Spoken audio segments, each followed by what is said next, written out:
Buenas tardes. Antes de comenzar, queremos darle una pequeña instrucción técnica. Les pedimos que en la parte superior derecha de su pantalla de Zoom pinchen un botón que dice Vista y seleccionen la opción Vista Hablante para una mejor experiencia en el evento. Muchas gracias.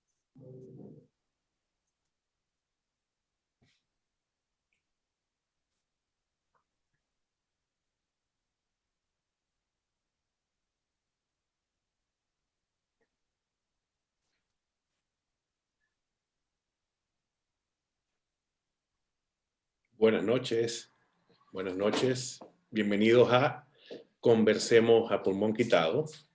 Me encanta este nombre porque lo que pretendemos es, como lo dice el título, conversemos, ¿ok?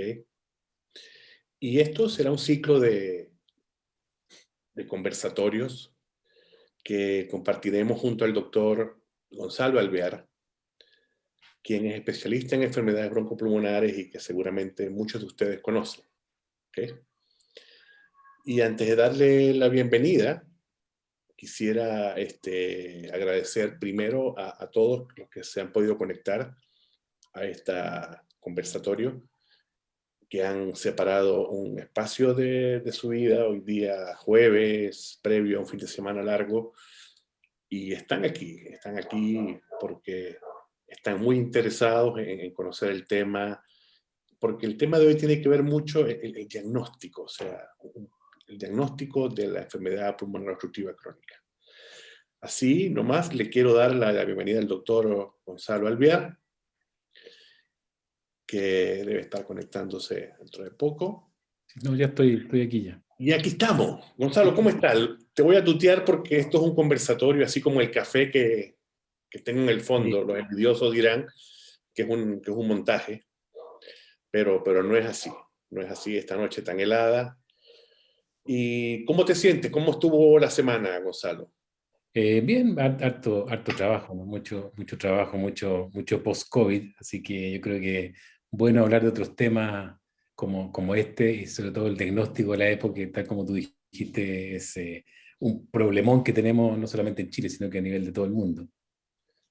Sí, tú sabes, no me presenté, ¿no? Pero yo me llamo Carlos Bustillos y trabajo para el laboratorio. Yo soy médico internista, y llevo poco más de 2 años trabajando acá. Y en mi pasada anterior de la industria farmacéutica fui profesor de semiología, ¿no? Y una de las cosas que yo le insistía a los alumnos era que en un buen diagnóstico asegurábamos un buen tratamiento. Y eso quizás todos los médicos que están acá saben que es así. Una buena anamnesis es súper importante. Mi profesor me hablaba del 70% del diagnóstico con la anamnesis, ¿no? Y siempre me decía, piensa en el posible diagnóstico y acertarás. Siempre piensa, siempre tengo 1 o 2 diagnósticos y acertarás antes de ponerte a pedir exámenes y todas esas cosas. ¿Por qué? Porque vas a garantizar de alguna manera, vas a dar con el diagnóstico a tiempo y vas a indicar la terapia o los fármacos o el procedimiento y la consejería que le va a dar al paciente más apropiado, ¿no? Y yo creo que yo siempre con el tema de la edad, ¿no? Yo siempre digo, yo soy mayor que Gonzalo. Se sigue manteniendo esto, Gonzalo, el tema de una anamnesis. ¿Qué tan importante es la anamnesis en esta patología, los antecedentes? Cuéntanos un poco tu experiencia local acá. Bueno, no sé si serás tan mayor que yo, pero no, yo recuerdo también cuando yo estudiaba hace mucho tiempo, ¿no es cierto?, medicina, y también los profesores de semiología nos recalcaban y nos recalcaban de la importancia de la amnesia, que en mi experiencia, yo al principio uno como que no, como que dice, no, que tanto va a ser importante, ¿no es cierto?, si tenemos el diagnóstico, o sea, exámenes para hacer diagnóstico, pero con el tiempo uno se va dando cuenta lo verdad que tenía esa enseñanza. O sea, tal como tú dices, uno cuando cuando uno enfrenta a un paciente, con el solo diagnóstico uno ya hipotetiza, ¿no es cierto?, 2 o 3 posibles causas, y generalmente uno le apunta a la causa, ¿no es cierto? Y los exámenes en general uno lo ocupa tal como nosotros nos enseñaron también, solo para corroborar lo que nosotros estamos pensando, no para buscar dentro de un, no sé, dentro de una infinidad de probables síntomas, a ver si le chunto alguno, porque en realidad así no se hace la medicina, ¿no? La medicina lo ve. Se hace desde la hipótesis diagnóstica con la anamnesis, la historia, y con los exámenes ayudándonos a corroborar esa hipótesis. Y la EPOC, como toda la enfermedad, la anamnesis es primordial. O sea, primordial cómo uno con la anamnesis puede, a grandes rasgos, diferenciar la EPOC del asma, de la bronquiectasia, de la fibrosis pulmonar, etc. O sea, basta con la anamnesis para uno tener, tal como tú decías, un 70% de posibilidad o probabilidad de que el diagnóstico sea correcto. Sí, sí, bueno, se mantiene, ¿no? Por más que la medicina haya tenido mucho avance, las enseñanzas de nuestros maestros, y ese es el arte, ¿no? El arte de medicar, de tratar, de conversar con el paciente, se traduce, cuando tú lo aplicas bien y con tiempo, se traduce en un diagnóstico certero y un tratamiento adecuado y exitoso, ¿no? Aquí hay muchas personas conectadas. Me llama la atención que a pesar de ser jueves, previo fin de semana largo, hay muchas personas conectadas y seguramente alguno aquí tendrá una experiencia que contarnos, ¿no? Y sobre todo, yo me voy un poco más atrás cuando era general de zona, ¿no? Que tenías pocos recursos dependiendo de donde estuviese. Yo estaba en una ciudad, un pueblito muy lejos de una ciudad principal donde derivaban los pacientes. Y ahí cuando tomabas el lapicero, indicabas las pruebas, porque la persona tenía que viajar o tenía que trasladarse, tenías que ser bien, bien claro ahí en indicar qué le voy a pedir, ¿no? Para corroborar, ¿no? Y no quedarte con esa sensación, se me olvidó pedirle esto, y sobre todo cuando uno está recién salido de la escuela de medicina, ¿no? Uno va agarrando esa expertise con la experiencia, ¿verdad? Por eso las canas, yo me las tapo a veces, por eso las canas y cuentan mucho en esta profesión, ¿no? Entonces, ¿a quién no le pasó? ¿A quién no le pasó que de pronto le hubiese pedido también esto y hubiese corroborado todas las cosas, ¿no? Porque muchas veces, y cuando estás en estos casos con muy pocos recursos, diagnóstico, más allá de tu anamnesis, falta, ¿no? Y siempre es bueno estar más que seguro sobre todas estas cosas. Vamos a ver si alguien se anima a conversar con una experiencia de esta y que son bien, porque la idea, como les decía, de estos conversatorios es esto, que conversemos todo. Y esto es una nueva modalidad que se sale un poco de las clases convencionales y los webinars que seguramente todos ustedes aquí han estado invitados. Ahí todos pueden abrir el micrófono cuando quieran, ya las instrucciones las dio Mario. Ahora, si tú quieres, Carlos, yo tengo un caso clínico, ¿no es cierto? ¡Ah, qué bueno! ¡Qué Quiero, bueno, Gonzalo! si Oh, quieres lo excelente. presento un poco para introducir la conversación y después que todos empecemos a comentar el caso y para que quizás se haga un poquito más entretenida la cosa. No sé si te parece. Mejor. No estaba programado esto, pero bueno, así son las cosas. El tiempo en televisión en vivo es así. Vamos, Gonzalo, presenta. Voy a compartir. Entonces, ¿por qué la importancia del tema en el fondo? Por esto. La EPOC en todo el mundo, ¿no es cierto? Es una enfermedad que está subdiagnosticada y sobrediagnosticada. Esto es una revisión de estudios sobre diagnóstico de EPOC. Fíjense que de 17 estudios, entre 52,6 al 86,6, dependiendo de los estudios, ¿no es cierto?, de los casos, el diagnóstico, o sea, había un subdiagnóstico de EPOC, o sea, pacientes que tenían EPOC y que no habían sido diagnosticados, y 5 estudios, entre un 29 y un 65%, hay un sobrediagnóstico de EPOC, o sea, pacientes que no tenían EPOC y que estaban en tratamiento con EPOC. Esto, como les decía, esto es en todo el mundo. Esto no es un problema, un fenómeno que se ve en todo el mundo. Y esto tiene varias causas. Y eso es lo que ojalá conversemos sobre cuáles son las posibles causas que nos vemos enfrentados todos los días para no hacer el diagnóstico de la EPOC. Les quiero presentar un caso real. Este es un paciente de 63 años, hombre, antecedentes de resistencia a la insulina, tratamiento con metformina, hipertensión arterial, tratamiento con losartán, y tenía una EPOC diagnosticada hace 3 años, que estaba en tratamiento GES con salmeterol fluticasona, 2 puff cada 12 horas, bromuro dipatropio cada 6 horas y salbutamol solamente en caso de necesidad. Había fumado desde los 20 años, 10 cigarrillos al día hasta la actualidad. No tenía antecedentes personales, ni familiares de alergia, ni de asma, trabajó siempre en la construcción, no refería a enfermedades respiratorias de la infancia. Y consulta por un cuadro de tos diaria de hace 3 años, o sea, justo cuando le diagnosticaron la EPOC. Esta tos no tenía ningún predominio especial, no tenía predominio en el día ni en la noche, no lo despertaba. Generalmente se acompañaba de expectoración, generalmente era amarilla, espesa, que él decía que le costaba expulsar. Refería además a disnea de grande esfuerzo, esta disnea no lo despertaba en las noches, sibilancia solamente ocasional, les decía cuando se resfriaba, tenía sibilancia. Ahora, esta definición de resfrío de los pacientes es como bien especial, pero en el fondo la idea es que las sibilancias eran ocasionales, no eran constantemente sibilantes el paciente. Y no habían síntomas ni signos que a uno lo hicieran sospechar de algún problema cardiovascular.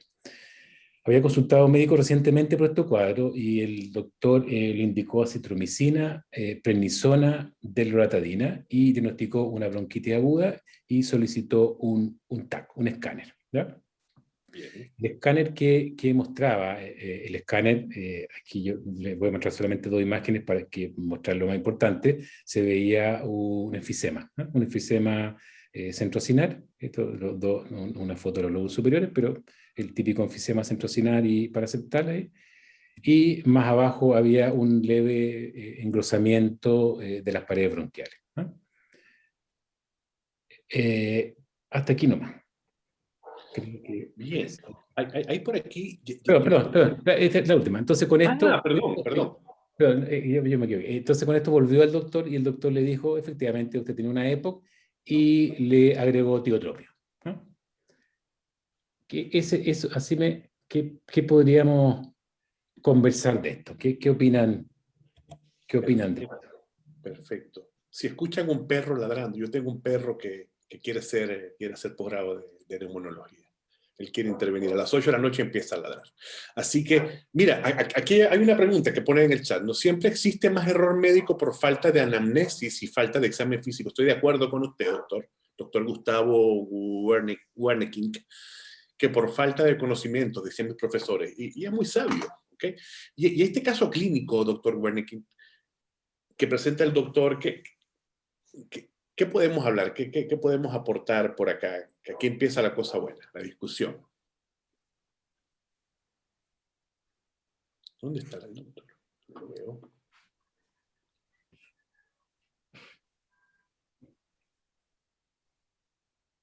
Si alguien quiere participar, ¿no es cierto?, comentar el caso o cualquier otra cosa quiere decir de diagnóstico de época, aunque no sea relacionado con el caso, esa es la idea en el fondo, que alguien hable para que no hablemos nosotros nomás con el doctor Bustillo. Sí, a veces cuesta un poco conversar, miedo escénico. Yo le tengo pánico a las cámaras, yo debo confesarlo. Siempre debo tomarme algo, un ansiolítico, no poder hablar ante las cámaras. Pero bueno, vamos.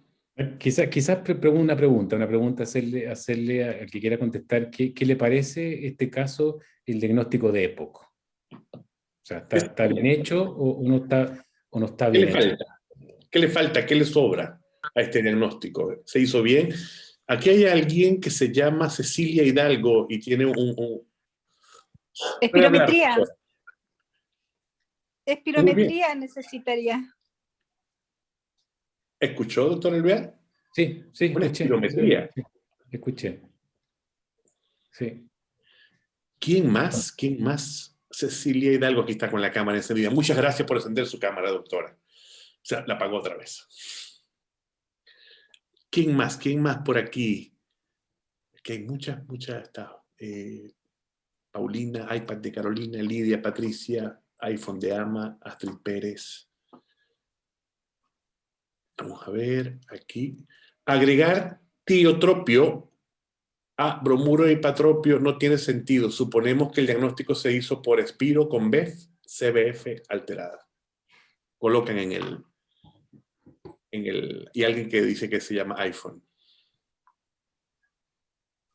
Bueno, la verdad que claro, los dos tienen razón, la doctora con el colega que contestó.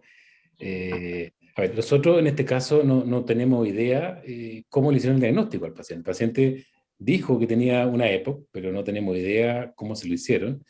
La verdad yo cuando lo vi le pregunté si le habían hecho espirometría, dijo que sí, pero no se acordaba cómo había salido.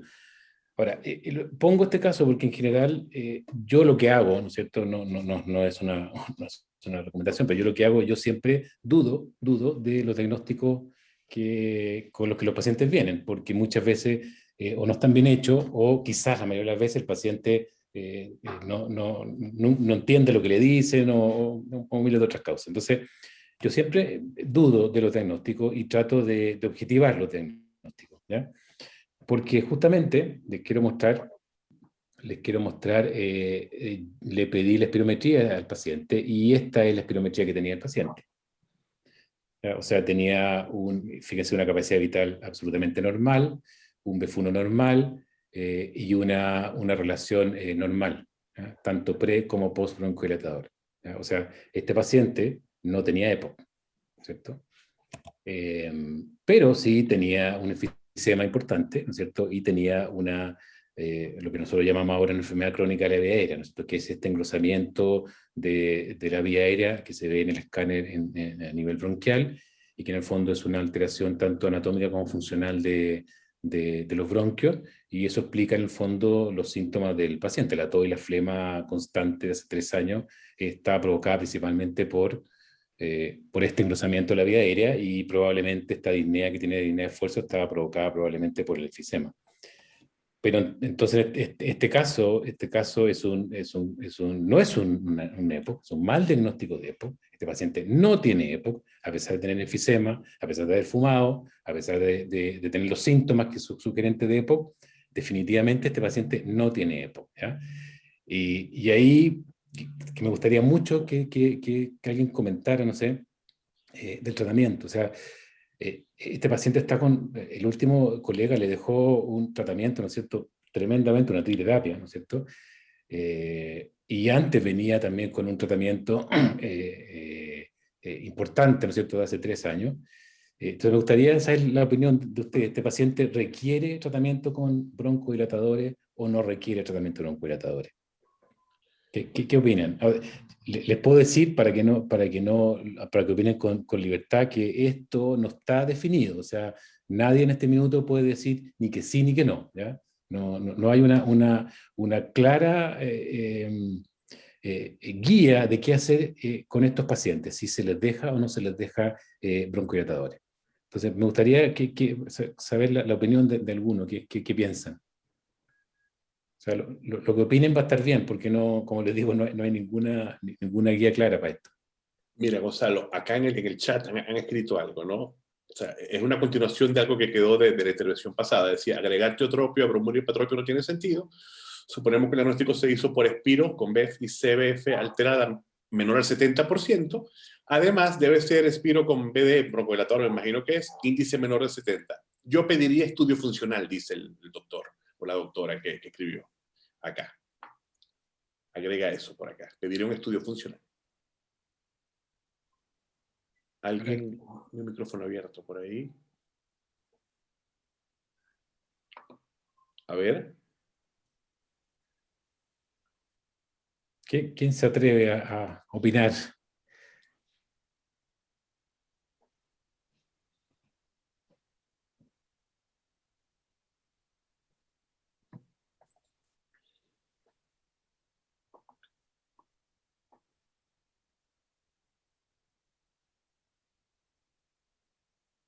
Entonces, doctor Bustillo, ¿qué opina usted entonces?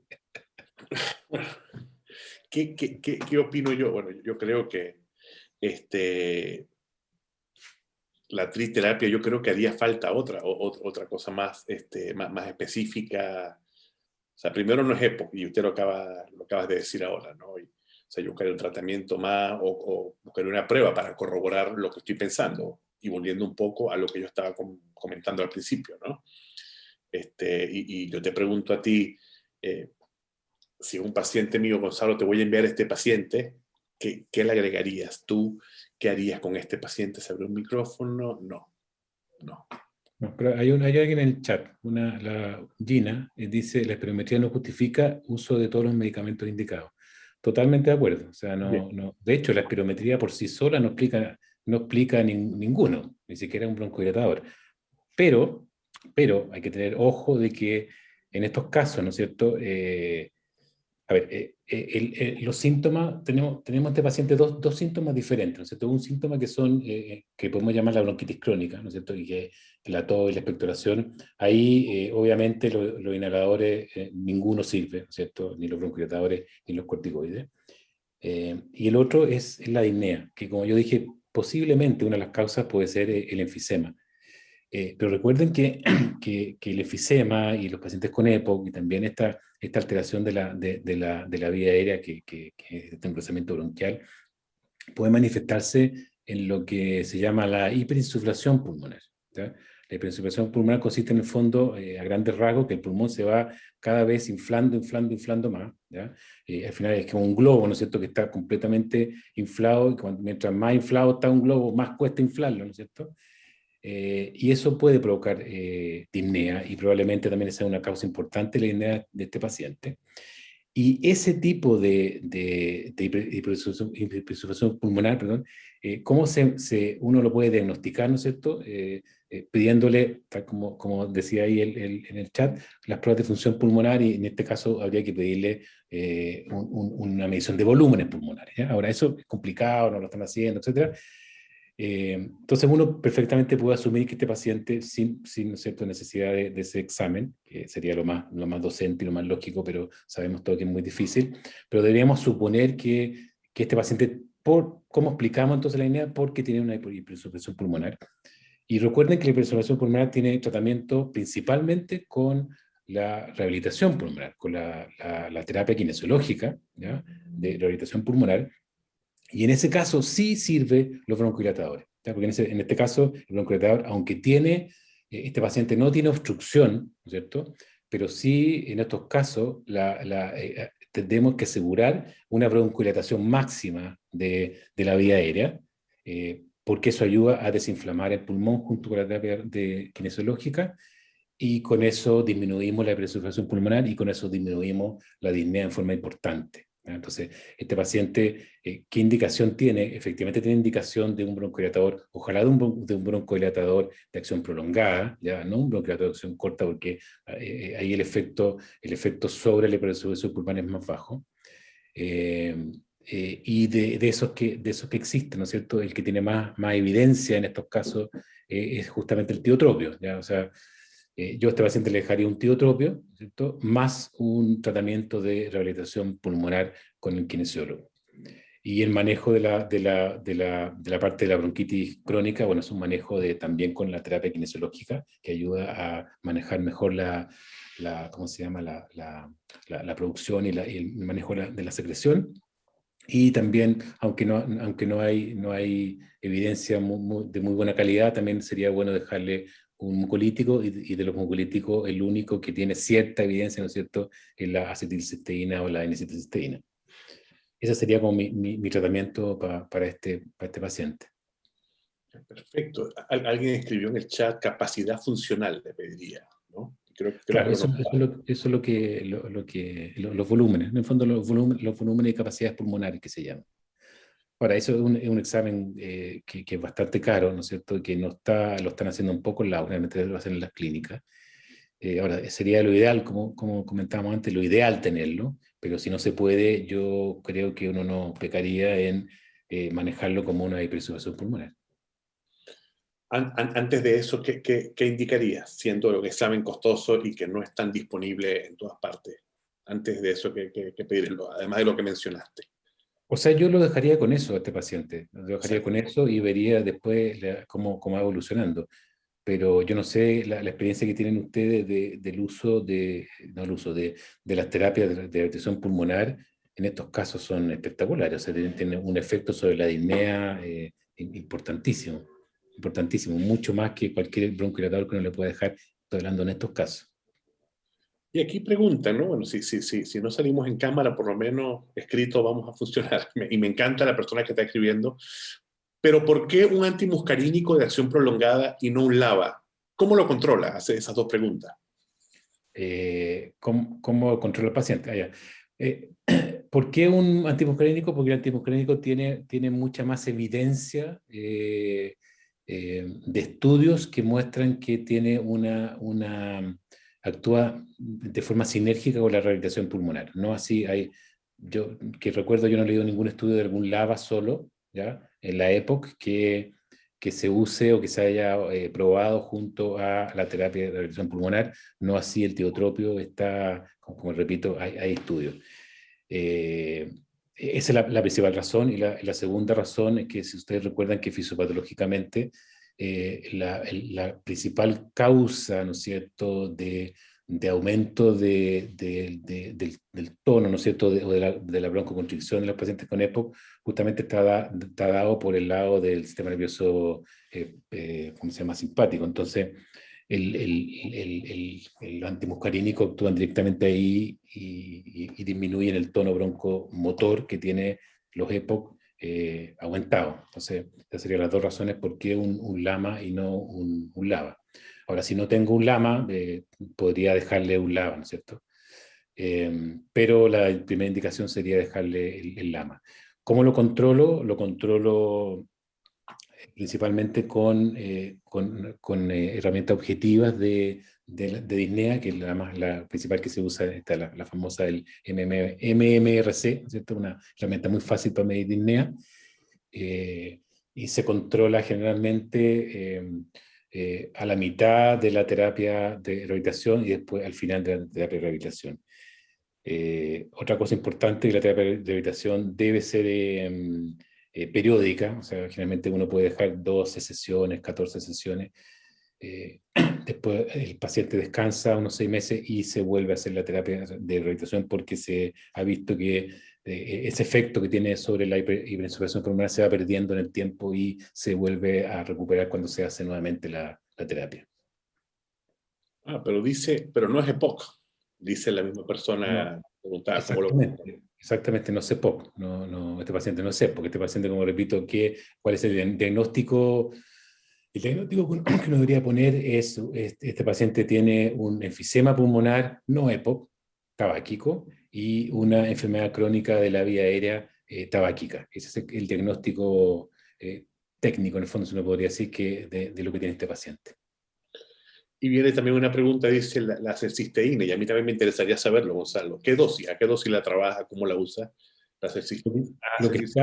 Lo que está recomendado es la N-acetilcisteína, ¿no es cierto? En estos casos son dosis de 600 miligramos cada 12 horas. Esa es la dosis que debería uno usar para estos casos, ¿no? Perfecto. Y pregunta la doctora Cecilia Hidalgo, ¿tiene alguna indicación la acitromicina prolongada? En este caso no. No, la acitromicina, a ver, ¿cuál es la indicación actual de la acitromicina en la EPOC? ¿No es cierto? Como vuelvo a decir, en este caso no tiene indicación. La acitromicina en la EPOC se está usando cuando el paciente tiene exacerbaciones frecuentes, lo cual quiere decir más de una o más de dos al año, ¿ya? Exacerbaciones frecuentes, y que yo demuestre que este paciente está colonizado, ¿no es cierto?, con una bacteria, ¿ya?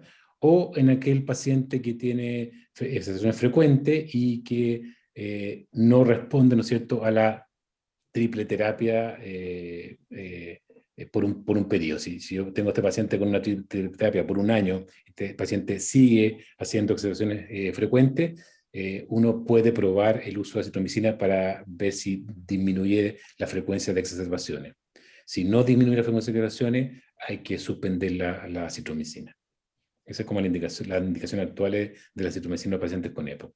Como repito, en este caso no, porque en este caso no es EPOC y además porque en este caso el paciente no tiene exacerbaciones. Entonces no tiene ninguna indicación acá. Perfecto. Mira, hablaste hace rato, la primera pregunta, sobre la rehabilitación con kinesiología, ¿no? Yo particularmente, la mayoría de los pacientes que veo son ancianos y generalmente trabajo mucho con pacientes diabéticos, hipertensos. A pesar de ser internista, hago mucha geriatría, ¿no? Pero es una pregunta para mí, a lo mejor otra persona que también tiene el interés. Cuando solicitas la interconsulta o lo derivas al kinesiólogo, ¿cuánto tiempo? Explícame un poco eso para saber, ¿no? Y a lo mejor quizás alguien también que no lo sepa y se quiera enterar también, ¿no? ¿Cuál es la mejor manera? En general la terapia de rehabilitación kinesiológica en los pacientes con EPOC, ¿no es cierto? Que estamos hablando de pacientes con EPOC, la principal indicación es la disnea, ¿no? Si un paciente está con disnea, esa es la principal indicación. Pero antes, ¿no es cierto?, de llevar al paciente, uno debe asegurarse primero, ¿no es cierto?, el nivel de oxigenación que tiene el paciente, ¿ya? El nivel de capacidad funcional que tiene el paciente y de su estado cardiovascular. En el fondo son las cosas que entonces uno debería hacer una interconsulta, ¿no es cierto?, con el cardiólogo para ver cómo está su estado cardiovascular, y para saber el nivel de oxigenación y de capacidad funcional basta hacerle un examen que se llama el test de marcha, de marcha o caminata de 6 minutos, y con ese uno más o menos tiene a grandes rasgos, ¿no es cierto?, la información necesaria para saber si puede primero o no puede hacer la terapia de rehabilitación, y también esa información le sirve al kinesiólogo, ¿no es cierto?, para ir evaluando el tipo de carga que le tiene que le va a poner al paciente para que lo resista, ¿no es cierto? Mira, gracias, Gonzalo, pero dice aquí, ¿sería este paciente como un Gold Zero? Esa es la primera pregunta que hace. Sí, efectivamente. Bueno, el Gold Zero, una buena pregunta. El Gold Zero, que ya no existe como concepto, pero el Gold Zero se refería anteriormente justamente a estos pacientes fumador o con factores de riesgo de EPOC y que tiene síntomas, ¿no es cierto?, sugerentes de EPOC, principalmente la tos y la bronquitis crónica, pero que tiene espirometría normal, ¿ya? Pero efectivamente este sería un Gold Zero. Ahora, en la actualidad ya no se habla de Gold Zero, ahora se está empezando a hablar de los pacientes con pre-EPOC, ¿ya? Que el paciente pre-EPOC es más amplio que el paciente con Gold Zero, porque el paciente con pre-EPOC, además de los síntomas, ¿ya? Porque el Gold Zero es solamente síntomas, el pre-EPOC además incorpora aspectos funcionales, ¿no es cierto? Es decir, aspectos, por ejemplo, este paciente uno pudiese medirle la difusión, y si tuviera difusión baja, sería un paciente pre-EPOC. Y también agrega datos imagenológicos. Por ejemplo, este paciente tiene 2 alteraciones imagenológicas que entran en el concepto de pre-EPOC, que es el enfisema y ese engrosamiento de la vía aérea. Y esta diferencia entre Gold Zero y pre-EPOC es una diferencia importante. ¿Por qué? Porque ¿por qué se sacó el concepto de Gold Zero? Porque se vio que más de la mitad de los pacientes con Gold Zero nunca hacían Gold, pero nunca hacían EPOC, no desarrollaban EPOC al futuro. En cambio, los pacientes con pre-EPOC, ¿ya? Esto sí, la mayoría va a desarrollar una EPOC en el futuro. Por eso se cambió el concepto y por eso se incluyó más características. Interesante. Y también preguntan, dice, ¿es frecuente creer que es EPOC y la Espiro no lo comprueba? La clínica lo sugiere y no la puedo comprobar. Es un comentario. Y después termina diciendo, yo quisiera escuchar las preguntas que el doctor le hace en el control a ese paciente. A ver, este paciente cuando yo encontré, como les dije, que hay que hacerle las preguntas de cómo va la disnea, que yo búsquelo en internet, ¿cierto? Son 5 preguntas muy fáciles de hacer. Eso mide el nivel de disnea. Bueno, y también hay que preguntarle cómo va la tos, cómo va la flema, ¿cierto? Si ha empezado con sibilancia, etc. Porque si yo veo, ¿no es cierto?, que este paciente está cada vez con más síntomas, yo digo, ya, esta cosa ha cambiado y habría que volver a hacer un estudio funcional, volver a pedir la espirometría. Pero más que nada, yo a este paciente lo controlaría, como digo, con la evaluación de la disnea y con las preguntas que uno hace normalmente, pero específicamente con la disnea, porque en el fondo la mayor preocupación en este paciente, o más que la preocupación, lo único que podemos nosotros influir en forma efectiva es la disnea. no así como dije antes, en los síntomas de bronquitis crónica, que en el fondo no hay mucho que hacer ahí. Perfecto. Creo que había otra pregunta. No, lo soñé. Generalmente, ¿qué otras cosas, Gonzalo, dentro del interrogatorio en esta consulta de seguimiento, cuando el paciente vuelve? O sea, ya hablemos de un paciente que sí es EPOC, no el paciente que presentaste en el caso como tal. Y ¿cuáles son las preguntas que te llevan a diagnosticar y a decir si este es el paciente candidato? No, lo que pasa es que, por ejemplo, el comentario que ponen ahí, que dice que es frecuente creer que este paciente es EPOC y la espirometría no lo comprueba, etc.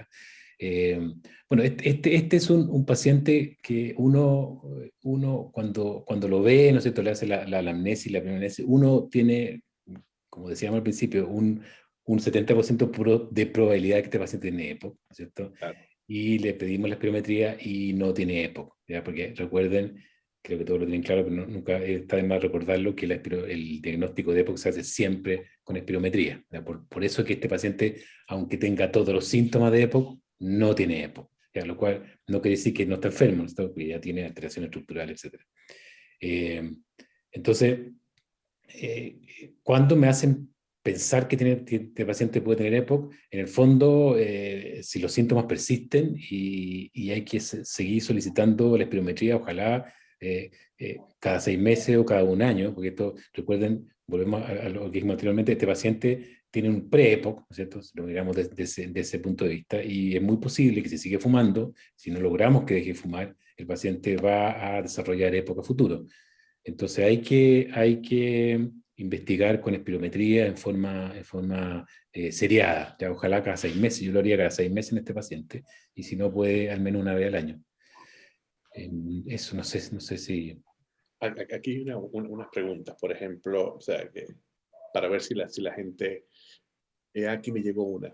¿Qué le parece umeclidinio versus tiotropio? ¿No sería mejor? O sea, como les decía antes, si uno se basa en la evidencia, ¿no es cierto? En este paciente, el único evidencia que existe, al menos que yo haya leído, es con el tiotropio. Ahora, si uno dice, bueno, son familia, la misma familia, uno perfectamente podría dar un umeclidinio. No es que no se pueda, ¿no es cierto? Claro. Tampoco teóricamente, porque no hay evidencia, teóricamente no debería haber alguna diferencia, pero si uno quiere ser, ¿no es cierto?, lo más basado en evidencia posible, uno debería partir con tiotropio, ¿ya? Pero como les digo, eso es por evidencia, teóricamente no debería haber alguna diferencia. Voy a hacer una pregunta aquí a la audiencia, a ver si votan por aquí por el chat, ¿no? Y lo voy a dar por opciones como si fuese quién quiere ser millonario, ¿no? Dice, el diagnóstico correcto de la EPOC se basa en opción A, historia del tabaquismo, opción B, presencia de una espirometría obstructiva, opción C, la presencia de enfisema, opción D, todas las anteriores. ¿Qué dice la gente? Y llegó otra pregunta del doctor Similian. ¿Okay? Aquí está esa pregunta que está acá, muy buena, ¿eh? Qué rápido nuestra gente de producción. Pero antes que contesten ahí, el doctor Similian pregunta, en ese caso, enfisema, doctor, en 3 años, requiere ajustes de medicamentos. ¿Qué podríamos esperar de ese paciente? Pronóstico. Que le digamos fuera de dejar de fumar como para dar esperanzas de una calidad de vida mejor. A ver, si sigue fumando, el pronóstico es malo, porque lo más probable es que vaya a ser una EPOC, y esta EPOC, como sabemos, en la mayoría de los casos, si sigue fumando, va a ser una enfermedad, ¿cómo se llama?, que va a ir empeorando cada vez más. ¿Qué más dice en este caso? Que daño requiere ajuste de medicamentos. Lo que pasa es que recuerden que si estamos hablando del enfisema en sí mismo, ¿no es cierto?, no existe tratamiento para el enfisema, ¿ya? Si existe el tratamiento que estamos haciendo para este paciente es para la hiperinsuflación pulmonar, ¿ya? Tiene relación con el enfisema, pero no es un tratamiento dirigido directamente al enfisema. Entonces, como también le dije antes, este paciente requeriría tratamientos kinesioterápicos en forma periódica, más sobre un bronquidilatador de acción prolongada, y que sí o sí deje de fumar. Y aparte, como ya lo tenemos con kinesioterapia, ahí estamos, ¿cómo se llama?, cubriendo la parte del ejercicio, que también se ha visto que el ejercicio, aunque no sea con kinesioterapia, también aún mejora un poquito el pronóstico. Pero acá el dejar de fumar es lo vital. Si no deja de fumar poco y nada, vamos a poder ayudar al paciente. Dice, expiro con índice menor del 70% con broncodilatación. Y la doctora Lidia Patricia dice espirometría. Ah, mira la respuesta de la primera pregunta interactiva. El 54% votó por la opción D y el 42% la opción B. ¿Qué piensa Gonzalo de? A ver, esta pregunta la hice yo, ¿eh? Yo la hice por si acá. Y una pregunta que está con trampa, ¿ya? ¿Me puede mostrar de nuevo, por favor, la respuesta? Ya. ¿Por qué está con trampa? Porque efectivamente, claro, aquí la respuesta más correcta, ¿no es cierto?, es la B, ¿ya? Sabemos que el diagnóstico de EPOC no se basa solamente en la historia del tabaquismo, porque hay EPOC que no son tabáquicas, ¿ya? Eso ya está ultra comprobado. La presencia de efisema, tal como vimos, no necesariamente es como se llama el diagnóstico de EPOC. ¿Y por qué digo que está un poco trampa? Porque, claro, es la B, pero tiene un pero, porque el diagnóstico de EPOC se basa en la presencia de espirometría obstructiva, pero post-broncodilatador. O sea, aquí falta la palabra post-broncodilatador, ¿ya? Pero eso lo puse a propósito, ¿ya? Porque aquí, si ustedes se fijan, la mayoría se fue a la D, ¿no? Y la D no es correcta, no es correcta porque el diagnóstico de EPOC no se basa en la historia de tabaquismo y no se basa en la presencia de efisema, nunca, ¿ya? El diagnóstico correcto de EPOC se basa en la presencia de una obstrucción perimetría obstructiva post-broncodilatador, ¿ya? Recuerden, post-broncodilatador, si la obstrucción es pre-broncodilatador y después se normaliza, no es EPOC. Bueno, inclusive yo voté por la D también, entonces ya aprendí que muy buen consejo. Mira, el doctor Smilien comenta, el diagnóstico se hace con espirometría, pero el antecedente de tabaquismo obviamente tiene un peso muy importante. No, de acuerdo, tiene peso el que más importante, pero el diagnóstico de EPOC no se basa en la historia del tabaquismo. Porque si yo tengo un paciente que tiene una espirometría post-broncodilatada obstructiva y que el paciente, por ejemplo, trabajó en una industria con contaminante, ¿no es cierto?, ese paciente tiene una EPOC y nunca fumó, ¿no? Por lo tanto, no se basa en la historia de tabaco, que tiene mucho peso y que le da, claro, una mucha mayor probabilidad, sí. Ahora, yo creo que este concepto es súper importante porque el concepto de EPOC ha ido cambiando bastante en el último tiempo. Y es verdad que hasta hace algunos años, si un paciente llegaba con una espirometría obstructiva y el paciente no había fumado nunca, uno nunca pensaba que tenía EPOC o cualquier otra enfermedad. Antes, aquí en Chile se llamaba limitación crónica del flujo aéreo, por ejemplo, ¿ya? Que ese es un concepto que no existe en ninguna parte del mundo. Y esa limitación crónica del flujo aéreo que se llamaba antes, bueno, ahora se llama EPOC, EPOC no tabáquico, ¿no? Y bueno, ¿qué tiene que hacer la industria del tabaco para disminuir un poco el uso de cigarrillos, ¿no? Y otra pregunta es que, ¿a qué edad están empezando a fumar las personas, los pacientes? O sea, ¿cuál es el paciente que tú has visto, tú más joven, con un diagnóstico de EPOC tabáquico? Bueno, diagnóstico de EPOC, el más joven yo creo que lo habré visto de 45 años para arriba. Antes no, yo no he visto nunca y tampoco está muy descrito, porque recuerda que para que la espirometría se altere de tal manera que llegue a estar dentro de los criterios de diagnóstico de EPOC, tienen que pasar muchos años. Claro. Excepto sería, claro, en los casos de esta fenotipo especial, que es el alfa-1 antitripsina, pero yo creo que he visto uno en mi vida de déficit de alfa-1 antitripsina y ese paciente tenía como 40 años. Pero esos son los fenotipos especiales de esta otra enfermedad. Ahora, cuando están empezando a partir en Chile, son cada vez más temprano, ¿eh? Porque creo que la última encuesta del SEMDA estaba como 11, 12 años, están empezando a partir a fumar acá en Chile. Wow, un paciente con 40 años con EPOC es una tragedia, o sea, vida útil totalmente, o sea, la juventud, plena juventud. Mira, ¿cómo es la quine o rehabilitación pulmonar? ¿Cuán frecuente en la práctica en GES está considerada? A ver, ¿cómo es la quine? La quine en realidad es un programa, porque ¿no es cierto? Son varias sesiones, y ¿qué es lo que hace el kinesiólogo? El kinesiólogo en el fondo, el objetivo es mejorar la funcionalidad tanto muscular como respiratoria del paciente. Ese es como el objetivo, y hay varios tipos de programas, ya no todos los kinesiólogos en todos lados hacen el mismo. Hay algunos que están bien protocolizados, pero yo diría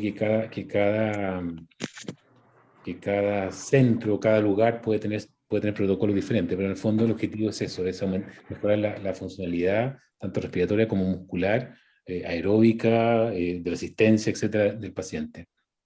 Y cuán frecuente, bueno, se está recomendando hacerla una vez al año, al menos una vez al año.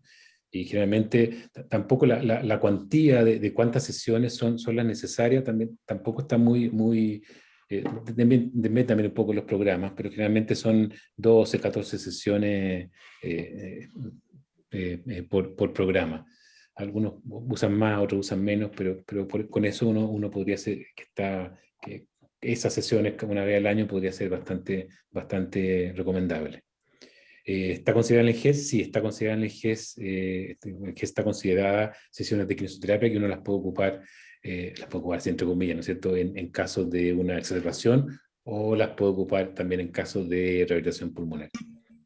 ¿Qué más? Aquí una pregunta que dice: el paciente es EPOC, ¿cuál es su experiencia con tratamiento antitabaco? Cesación tabáquica. Uf. Difícil, ¿eh? Difícil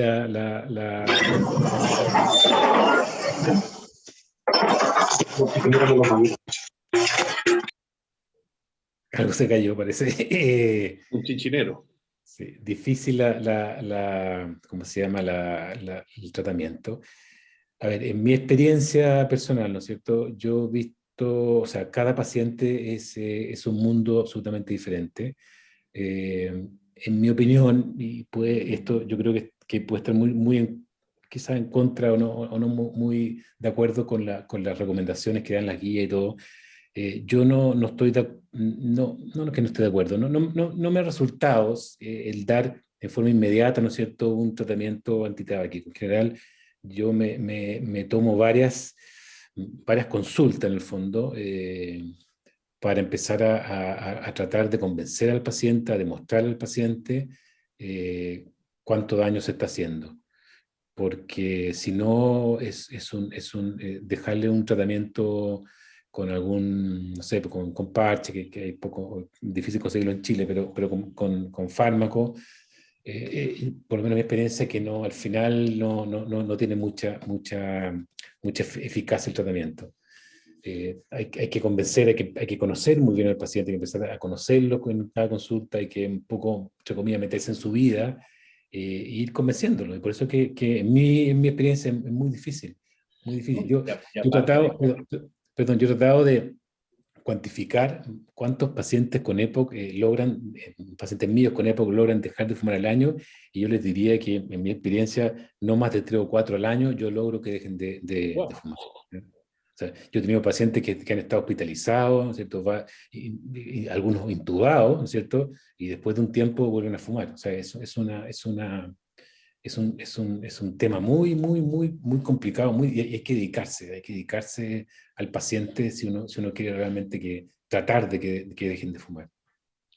No, y aparte, Gonzalo, lo complicado. Una vez tuve una paciente joven, paciente fumaba de los 18 años, paciente con 38 años, y estaba planificando tener familia. Y bueno, me pidió hay un tratamiento, no voy a decir el nombre ni nada, pero es súper complicado el esquema, porque en la caja trae como que es como esas cuestiones para los resfriados que es día y noche, pero este era para una etapa del tratamiento, después la otra semana lo otro, hasta tantas semanas. Yo leí el prospecto del fármaco y me daba náuseas, o sea, de lo complicado que era, ¿no? Y uno que está en el medio de la salud, esta paciente era ingeniero comercial, me acuerdo, y quedó, o sea, me dice, no, a las 2 semanas abandoné la cuestión. Siguió fumando y no tuvo familia. ¿Okay? Preguntan por acá, si deja de fumar, ¿en cuántos años recupera algo, si es que de la función pulmonar, o progresa igual? Le preguntan. A ver, esto se está estudiando bastante en el último tiempo, ¿ya? ¿Y qué es lo que se sabe? Se sabe que si a ver, la función pulmonar, nosotros todos sabemos, ¿cierto?, que con los años empieza a disminuir de forma progresiva en aproximadamente unos 35, 40 ml año. Eso es lo que se disminuye en forma normal el BEF1, ¿ya? En el fumador, en algunos fumadores, no en todos, pero en algunos fumadores esa progresión es mucho más rápida, que puede llegar a 60 ml año. Y se ha visto que si uno deja de fumar, ¿ya?, en forma muy rápida, esa declinación acelerada se empieza a normalizar, ¿ya? Y se ha visto, por ejemplo, que si un paciente, por ejemplo, deja de fumar antes de los 40 años, ¿ya?, la probabilidad de que ese paciente desarrolle una EPOC es prácticamente nula, ¿ya? Si deja de fumar después de los 50, 55 años, esa probabilidad aumenta bastante, bueno, y obviamente después de eso ya prácticamente no tiene vuelta atrás. Progresa si el paciente deja de fumar, en la gran, inmensa mayoría de los pacientes no sigue progresando, pero hay un porcentaje, que no está muy claro cuánto es, de que sigue alterándose la función pulmonar, y aparentemente eso sería porque en este grupo de pacientes el cigarrillo provoca una respuesta inflamatoria, ¿no es cierto?, que se desregula, y esa desregulación no vuelve a regularse una vez que dejan de fumar, sino que sigue desregulada, y eso provoca que la función pulmonar siga disminuyendo. Es un porcentaje bajo, pero existe. ¿Por qué no tenemos alta prevalencia de EPOC en número total de pacientes COVID? Creo que la escribieron aquí. Esa es una pregunta que todos estamos absolutamente desconcertados, ¿no es cierto? Que no sabemos por qué hay tan pocos pacientes con EPOC en todas estas grandes series mundiales, ¿no es cierto? Cuando uno ve los pacientes hospitalizados por EPOC son pocos, incluso son menos que la prevalencia de EPOC en dicha población. O sea, de hecho, en un momento se pensó que los pacientes con EPOC, de alguna manera, al igual que los asmáticos, estaban como de alguna manera protegidos, pero protegidos ¿por qué? Porque se decía que los pacientes con EPOC están todos encerrados. Como están encerrados, nos infectan, y como nos infectan, no caen hospitalizados.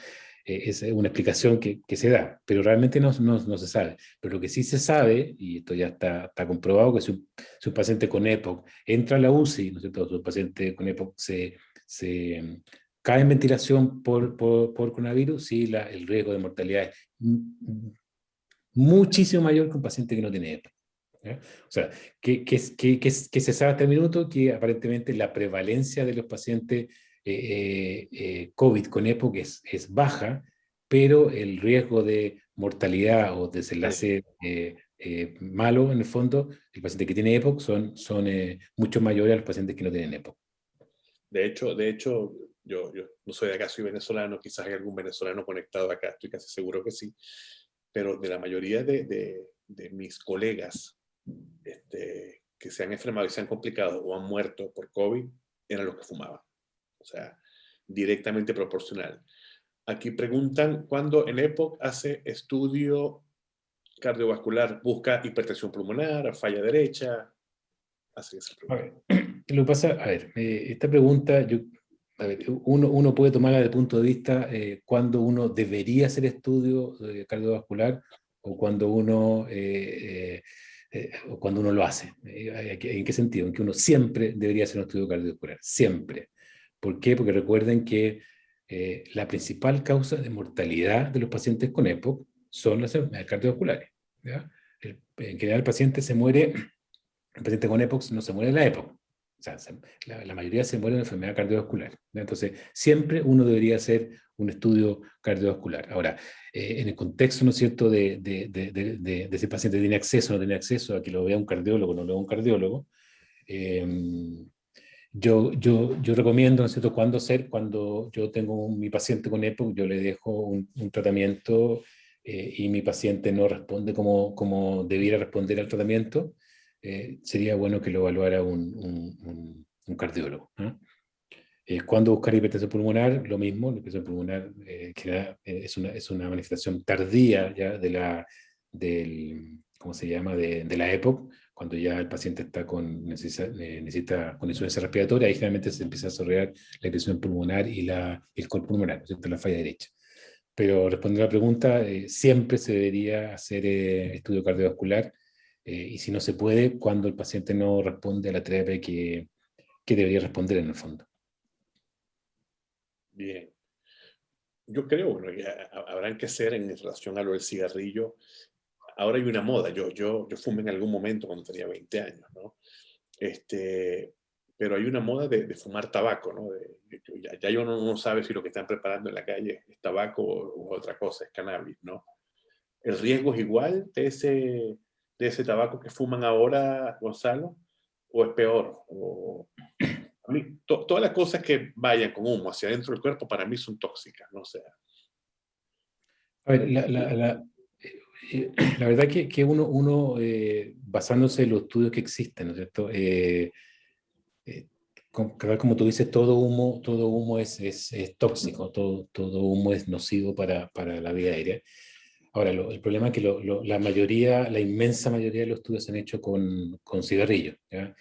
Existen muy pocos estudios que se han hecho con tabaco puro y muchísimo menos estudios que se han hecho con marihuana, principalmente porque la marihuana hasta hace poco tiempo era proscrita, entonces como no se podía usar, no se podían hacer estudios, ¿eh? Ahora, lo que se ha visto en estos últimos años, que han empezado a legalizarse en varios países, ¿no es cierto?, y en estados de Estados Unidos, se ha empezado a ver que la marihuana provoca más síntomas que el cigarrillo, ¿ya? La marihuana provoca más tos, provoca más sibilancia, provoca más producción de mucosidad, más expectoración que los cigarrillos. No se sabe hasta el minuto si va a producir EPOC o no EPOC porque no hay estudios a largo plazo en humanos. Tampoco se sabe si va a producir cáncer o no va a producir cáncer porque no hay estudio a largo plazo. Pero sí en animales ya hay evidencia de que alteran la... eh, hay evidencia de que marcadores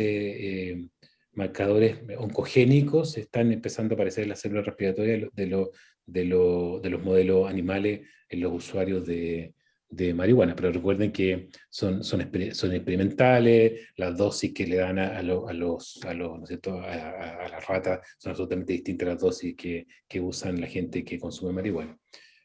Pero así se partió con el cigarrillo, se partió igual, al principio no se sabía hasta que pasaron muchos años. Y un paréntesis, también ya hay bastante evidencia de que los vapeadores, ¿no es cierto?, iba a también... preguntar por eso. Claro, los vapeadores también producen en cultivos de células respiratorias humanas y en animales de experimentación, también aumentan los marcadores oncogénicos de posible cáncer futuro. O sea, tampoco es absolutamente inocuo el vapear.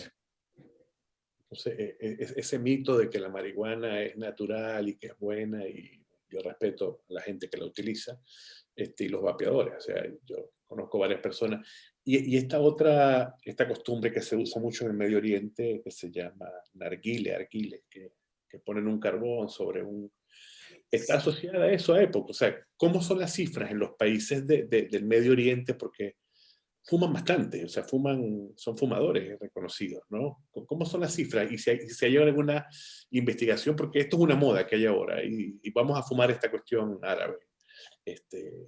No lo sé en realidad, no he leído nada de eso, pero me imagino que debe ser muy parecido. O sea, como tú dijiste, el pulmón no está hecho para recibir humo y ya todo se está demostrando que hace daño. Entonces no creo que algún producto que salga, por muy natural que sea, porque recordemos que el tabaco también es producto natural, que no vaya a hacer daño, no creo. Mira, preguntan aquí, ¿cómo estudia y controla una exacerbación de EPOC? Son pacientes complejos, muchos con cardiopatía coronaria, fragilidad, etc. Bueno, hay toda una nueva concepción de las exacerbaciones de la época, ¿ya? De que justamente, tal como dice el comentario, ¿no es cierto?, hay que estudiarlo, ¿cierto?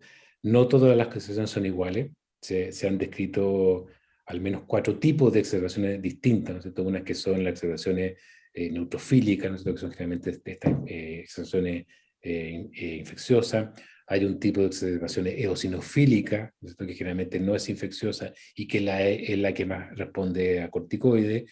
Hay una exacerbación que se llama viral, ¿ya?, porque está provocada principalmente por virus. Y hay otra exacerbación que es la que se llama no inflamatoria, ¿ya? Y en esta no inflamatoria es la que entra en lo que pone ahí el colega de las cardiopatías coronarias, ¿no es cierto?, principalmente las enfermedades cardiovasculares. Hay ¿no es cierto?, mucho evento cardiovascular agudo, mucha insuficiencia cardíaca que en un paciente con EPOC se manifiesta como exacerbación de la EPOC. De hecho, hay varios estudios que muestran que un paciente hospitalizado por exacerbación de EPOC, muchísimos de ellos, más de la mitad, a la semana o a las 2 semanas, hacen un infarto. ¿Ah? Y que entonces ahí uno entra la duda, si es que esa exacerbación era una manifestación cardiovascular, ¿no es cierto?, o la primera manifestación cardiovascular de un infarto, o si era efectivamente una exacerbación de la EPOC que derivó posteriormente a un infarto. Entonces, ¿cómo estudiar? Bueno, hay que estudiar muy, ¿cómo se llama?, detenidamente las exacerbaciones, sí, sobre todo los pacientes que hacen exacerbaciones frecuentes, ¿ya? Porque esta costumbre, ¿no es cierto?, de que todo paciente con exacerbación hay que dejarle, ¿no es cierto?, un corticoide, un antibiótico, y después para la casa y chao, hasta la próxima, se ha visto que no es una buena conducta. ¿Cuántos pacientes hay actualmente en Chile con diagnóstico de EPOC y que estén tratados actualmente? ¿Qué número? No hay datos. No hay datos. No hay tantos. No hay datos. No hay datos, perdón. No hay datos. Ni siquiera se han liberado, así entre comillas, los datos de cuántos pacientes con EPOC, GES, existen. No se sabe. Al menos yo no lo sé y no he visto ningún estudio que haya medido la prevalencia de EPOC en Chile. ¿Y qué datos utilizan, por ejemplo, a la hora de ver epidemiología? ¿Hay algún país, algo en la región que ustedes digan, en tal país hay la data es buena? Mira, el único dato que hay es un estudio latinoamericano que está incluido en Chile, ¿no? Que es el estudio Platino, y que ahí el porcentaje de la prevalencia de EPOC ahí era cerca de un 12% de pacientes con EPOC en Chile. Ahora, lo que pasa es que es un estudio muy antiguo, del 2005, y que tenía varios problemas metodológicos. Y de hecho, si mal no recuerdo, la espirometría era solamente pre-broncodilatadora, me parece. Pero ese es el único dato que fue un estudio chico, no es un estudio nacional. Entonces, para saber la certeza de cuánto hay, no hay. Nosotros nos basamos en ese estudio, como te digo, es un estudio antiguo, con bastantes problemas metodológicos, pero es el único dato, al menos, que podemos usar. Que ya para ir culminando, ¿cuál sería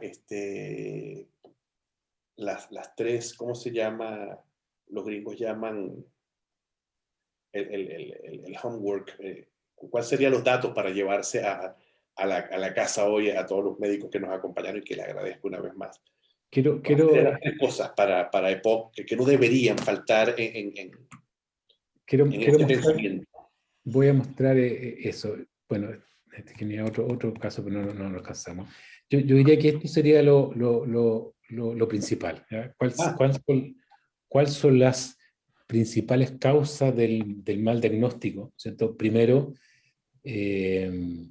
no objetivar la obstrucción, ¿cierto? Que dice eso, que no pedir espirometría. O sea, no puede ser, y eso uno, o al menos yo lo veo en forma bastante frecuente, ¿ya? Pacientes con diagnóstico de EPOC sin espirometría, ¿no? O sea, una de las principales causas que no se les pide espirometría. Segundo, que se les pide solamente una espirometría basal, ¿ya? Y como ustedes saben, ¿no es cierto?, el diagnóstico es con la obstrucción post-broncodilatadora, ¿ya? O sea, si yo tengo un paciente con una espirometría pre-broncodilatadora que está obstruida y no tengo la post-broncodilatadora, no puedo hacer el diagnóstico de EPOC. Tengo que solicitar la post-broncodilatadora. Tercero, ¿cuál es el umbral de corte de la obstrucción? ¿Cierto? Existen dos tipos distintos, ya sea como decían algunos colegas en los chats, usar un valor fijo en menos del 70%, o el valor de límite bajo la normalidad. Son distintos y no necesariamente son iguales. Quiere decir eso, algunos pacientes con un valor de corte fijo puede estar bajo y con el límite de normalidad normal. Entonces ahí uno tiene que ver cuál utiliza, ¿ya? Tercero, los valores de referencia. Recuerden que los valores de referencia que se usan normalmente, casi todos los pirómetros usan el de Knudson, lo que es una población absolutamente diferente a la chilena. En Chile mucho tiempo se usó los de la doctora Gutiérrez, que eran valores de referencia en Chile, y lo que se está recomendando ahora son los GLI, ¿ya? Que ese son valores de referencia nuevos que se está tratando de que se ocupe en todo el mundo, porque ese aparentemente es independiente de la raza, ¿no? Que es cosa muy importante. Este otro punto, la reversibilidad. Recuerden que una espirometría reversible, ¿no es cierto?, con obstrucción post-bronquial reversible en un contexto clínico apropiado, también no descarta asma, pero no descarta EPOC. ¿Por qué digo esto? Porque hace un tiempo, cuando uno veía una espirometría reversible, se decía, no, esto no es EPOC, esto es asma. Pero ya se sabe que entre un 40 y un 50% de los pacientes con EPOC pueden tener una espirometría reversible, ¿ya? Y por último, el contexto clínico. El contexto clínico es un poco lo que discutimos antes. O sea, yo para hacer un diagnóstico de EPOC tengo que tener un factor que me explique la enfermedad, ¿ya? O sea, el paciente tiene que haber estado expuesto, ¿no es cierto?, a contaminantes ambientales, principalmente cigarrillo, como decíamos antes, pero no necesariamente cigarrillo, el humo de leña, el humo de carbón, ¿cierto?, haber trabajado en alguna industria, como decíamos antes, contaminante, etc. Yo para hacer un diagnóstico tengo que tener ese factor de riesgo presente, ¿no? Y dentro de lo mismo, el paciente tiene que tener los síntomas que me hacen pensar, ¿no es cierto?, en la EPOC. Y aquí arriba está la anamnesis. O sea, si ustedes ven aquí un esquema, pero bastante aceptado, en el fondo, que más de la mitad del diagnóstico de la EPOC uno la puede sospechar con la historia, ¿no es cierto?, con la anamnesis, con los síntomas contra el paciente y con los factores de riesgo presentes, y que la espirometría nos da la confirmación diagnóstica de la EPOC, ¿no? Entonces siempre cuando yo estoy frente a un paciente con sospecha de EPOC, tengo que tener los síntomas adecuados, por decirlo así. Tengo que tener siempre presente un factor de riesgo que me explique la enfermedad, y siempre tener una espirometría post-bronquilatadora, obstructiva. Se recomienda, ¿no es cierto?, usar el valor fijo porque es un valor fácil de recordar, pero recuerden que el valor fijo ¿cómo se llama?, no siempre nos va a decir realmente que el paciente tiene una obstrucción. Eso es Perfecto. Esa es lo de llevar. Bueno, se nos pasó el tiempo rápido, las cosas buenas duran poco, y quiero agradecerte, Gonzalo, por este primer conversatorio de varios, ¿verdad? Y agradecerle a todos los que se conectaron esta noche de jueves. Recuerden votar el domingo. Mañana, los que puedan descansar, mañana descansen. Recomendemos, evitemos fumar. Ya después de todas estas cosas que he escuchado, por suerte que nadie en la casa fuma. Y el doctor Smilien dice, agradece, para todos muy buena, es lo que logro leer, y no quiero cerrar el conversatorio sin antes, sigue llegando palabras de agradecimiento, muy buena, gracias doctor, muchas gracias, súper interesante como siempre doctor Alvear, muchas gracias, interesante, lúdico, y lo interesante es eso. Fabiola Bermúdez dice, gracias, que la semana que viene ojalá hablemos y prendamos las cámaras y como decimos en Venezuela, armemos aquí un bochinche, decimos allá, y un bochinche es algo así como una conversación bien amena, ¿ok? Ya habrá el momento de juntarnos, como hacíamos antes de la pandemia, en un salón de un hotel y tomar algo y compartir. Parece que eso es como que nos despierta mucho más en vez de decir el pulmón quitado a pantalón quitado, diría en el Caribe, pero en realidad lo que queremos es eso, pero sin embargo quiero agradecer.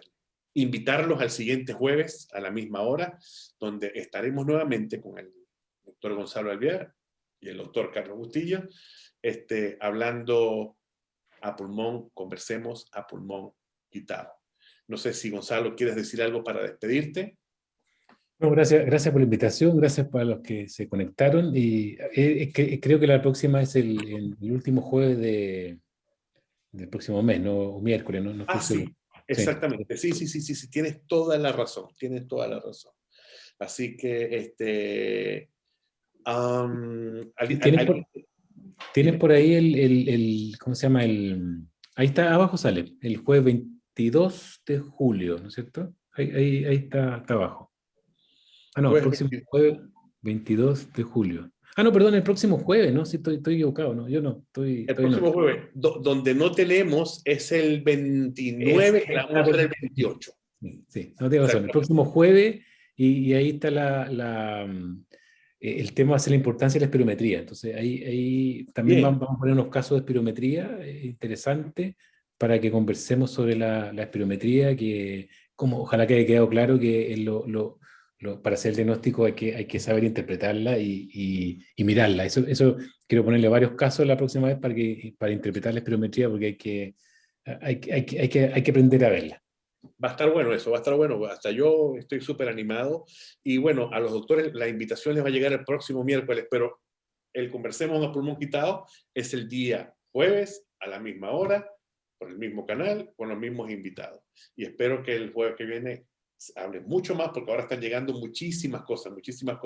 Después que cerramos el evento, están llegando muchas preguntas, muchas felicitaciones. Gracias, y la idea es esto, la idea es que podamos llegar a muchos más profesionales de la salud y, por supuesto, beneficiar cada vez más pacientes. ¿Okay? Por mi parte, me despido, les deseo un feliz fin de semana, no se les olvide votar el día domingo y que descansen, a cuidarse, y nos liberaron de este poco de cosas, las comunas que pasaron a la fase 3, por favor, mascarilla, lávese las manos, distancia social. La vacuna no nos hace inmortal. Así que muchas gracias, Gonzalo. Que pases muy buenas noches y gracias a todos una vez más.